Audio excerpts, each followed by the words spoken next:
नमो नमः। आज हम लोग जैमिनी सूत्रम के प्रथम अध्याय के चतुर्थ पाद में हम लोग उपपद विभक्ति का हम लोग अध्ययन करेंगे। उपपदं पदं पितृनुचरात् अनुपश्चात् चरति अनुचरः पितुर्लग्नस्यानुचरः पृष्ठवर्ती द्वादशो भावः तस्मात् पितृनुचरात् द्वादश भावात् यत् पदं तदुपपदं स्यात्। लग्न के अनुसार पश्चात यानी पीछे रहने वाला अर्थात सम लग्न में लग्न से द्वितीय राशि विषम लग्न में लग्न हो तो द्वादश राशि का पद क्या कहलाता है? उपपद कहलाता है। लग्न के अनुसार पीछे रहने वाला अर्थात सम लग्न में लग्न से द्वितीय राशि विषम लग्न में लग्न से द्वादश राशि का पद क्या कहलाता है? उपपद कहलाता है। क्या है? उपपद कहलाता है। बहुत से लोग गणना में लग्न के बाद जो द्वितीय राशि पर पड़ता है तब उसकी को हम क्या कहते हैं? उसी पद को हम क्या कहते हैं? उपपद मानते हैं। वास्तव में लग्न को हम क्या कहते हैं? वास्तव में लग्न से द्वादश का पद ही क्या कहलाता है? उपपद होता है। गणना के क्रम से द्वितीय अग्रचर और द्वादश पृष्ठस्थ अनुचर होता है। पृष्ठस्थ क्या होता है? अनुचर होता है और आगे अग्रस्थ क्या होता है? अग्रचर होता है। क्या होता है? अग्रचर होता है। पूर्वलिखित कुंडली यानी पहले जो कुंडली के बारे में हम लोगों ने अध्ययन किया उस पूर्वलिखित कुंडली में लग्न से द्वादश कन्या का पद कर्क उपपद हुआ, उसी से फलादेश करना चाहिए। कन्या का पद कर्क लग्न जो था उसी के अनुसार हम लोग को क्या करना चाहिए? फलादेश करना चाहिए। पंचम भाव के पद को क्या करना चाहिए? उपपद मानकर फलादेश करना चाहिए। उपपद अथवा उपपद से द्वितीय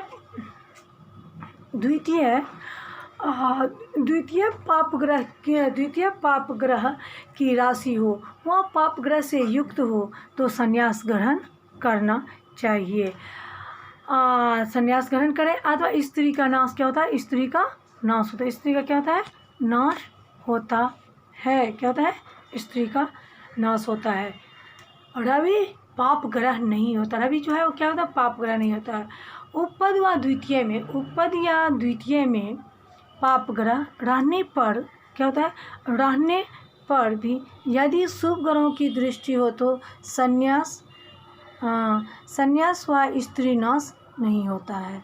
उपपद या उससे द्वितीय उच्च नीच क्या होता है? ऊंच नीच ग्रह क्या होते हैं? ग्रहाश्रित हो तो स्त्री नाश नहीं होता है। उच्च ग्रहाश्रित हो तो बहुत स्त्रियां होती। क्या होती है? बहुत स्त्रियां होती हैं। उक्त स्थान में युग्म 51/12 शेष 3 51/12 शेष। मिथुन राशि हो तो बहुत स्त्रियां होती हैं। उपपद व द्वितीय स्थान अपने स्वामी से युक्त हो या उपपद से द्वितीय अपनी राशि द्वितीय में हो तो वह क्या होता है? वह वृद्धावस्था में स्त्री रहित हो जाता है। क्या होता है? स्त्री रहित हो जाता है। उपपद से द्वितीय अपने उच्च में हो तो क्या हुआ? वो उत्तम कुल में होता है। द्वितीय को शुभ ग्रह से संबंध अथवा शुभ ग्रह के खडवर्ग दृष्टि योग आदि हो तो क्या होती है? सुंदर स्त्री होती है। राहु शनि का योग हो तो लोकापवाद से स्त्री का क्या होता है? त्याग होता है, वैसे नाश हो जाता है। उपपद और उससे द्वितीय में क्या था? शुक्र केतु हो तो शुक्र केतु हो तो जातक के स्त्री को क्या होता है, रक्त प्रद हो जाता है, क्या होता है, रक्त प्रदर होता है। बुध केतु हो तो अस्थि स्राव रोग होता है, शनि राहु हो तो अस्थि ज्वर होता है। बुध केतु के संबंध से क्या होता है, बुध केतु क्या होता है, इसका होता है स्थूलता यानी मोटाई होती है। यदि उक्त स्थान में मिथुन कन्या हो तो उसमें शनि मंगल हो तो यानी नाक का रोग होता है, नाक का। मेष वृश्चिक भी हो तो मेघ वृश्चिक भी हो तो क्या होता है, नासिका रोग होता है। बृहस्पति शनि हो तो क्या होता है, कर्ण रोग होता है, नरह का नरहुआ रोग होता है। गुरु राहु हो तो दंत रोग होता है। उक्त स्थान में कुंभ हो या मीन रहे तो उस शनि राहु रहे तो उसकी क्या होती है, लंगड़ी यानी अंग पंग जो होता है होती है, वात रोग वाली होती है। पापकृत योग में शुभ ग्रह की दृष्टि, पाप ग्रह के योग में शुभ ग्रह की दृष्टि अथवा योग हो तो उक्त रोग नहीं होता है। यानी उपपद से सप्तम यानी 67/12 बराबर 7। सप्तम भाव में अगर नवमांश अथवा दोनों को बृहस्पति के सप्तम भाव के नवमांश और दोनों के स्वामी पर से उक्त प्रकार से फल पर क्या करना चाहिए, विचार करना चाहिए।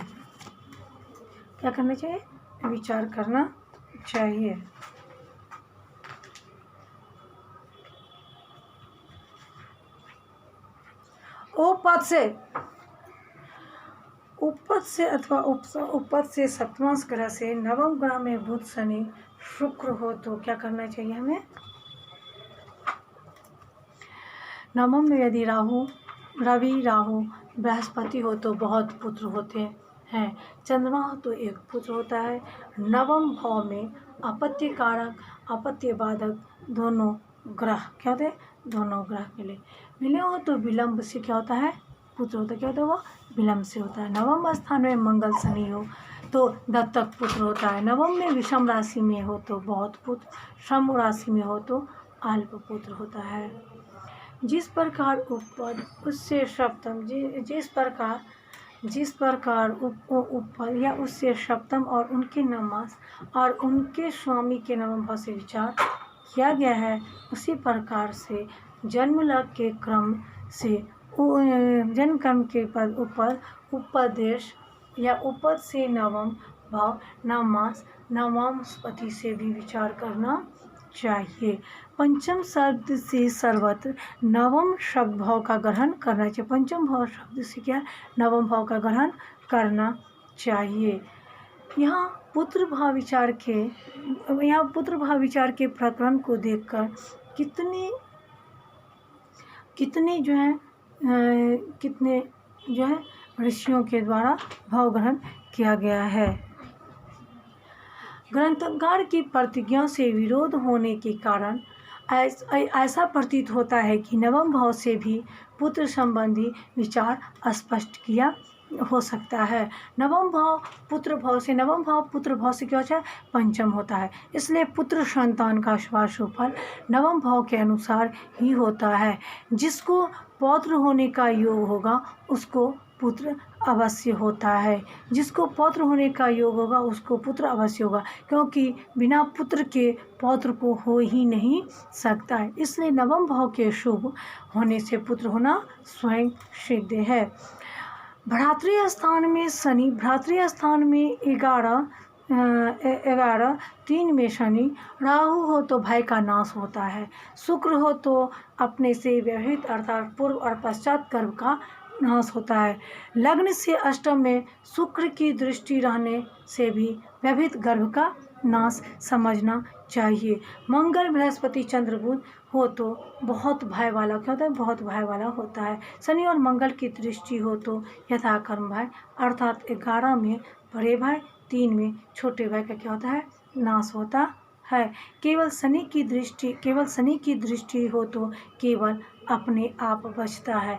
छोटे बड़े, छोटे से छोटे और सब सहोदरों का क्या होता है, नाश होता है। उक्त स्थानों में या 3 11 में केतु हो तो बहुत बहिन वाला होता है। उपपद से द्वितीय भाव में राहु हो तो अधिक और बड़े से बड़ा दांत वाला होता है। केतु हो तो बहुत बोलने वाला असमर्थ होता, अर्थात स्पष्ट वाक्य नहीं बोल सकता है। शनि हो तो कुरूप होता, क्या होता हुआ, शनि होता है तो वह क्या होता है, बहुत कुरूप होता है। आत्मकारक के नामांश में यदि केवल पाप ग्रह के संबंध हो तो जातक परजात दूसरे से उत्पन्न, तो क्या होता है, जातक परजात दूसरे से उत्पन्न होता है। आत्मकारक के पाप होने से परजात नहीं होता है, अर्थात कारक भिन्न पाप ग्रहों के संबंध में उक्त फल समझने का प्रयास करना चाहिए। कारकांश में शनि और राहु परजात होना क्या होता है, असिद्ध हो जाता है। दूसरे पाप ग्रहों में गुप्त रहता है, क्या है, दूसरे पाप ग्रह में क्या रहता है, या गुप्त रहता है। शुभ ग्रह के वर्ग कारकांश में हो तो अब अपवाद मात्र होता है, क्या था, अपवाद मात्र होता है। आत्मकारकांश में 2 ग्रह हो तो वह जातक अपने कुल में मुखिया श्रेष्ठ होता है, क्या, तो वह अपना मुखिया श्रेष्ठ होता है।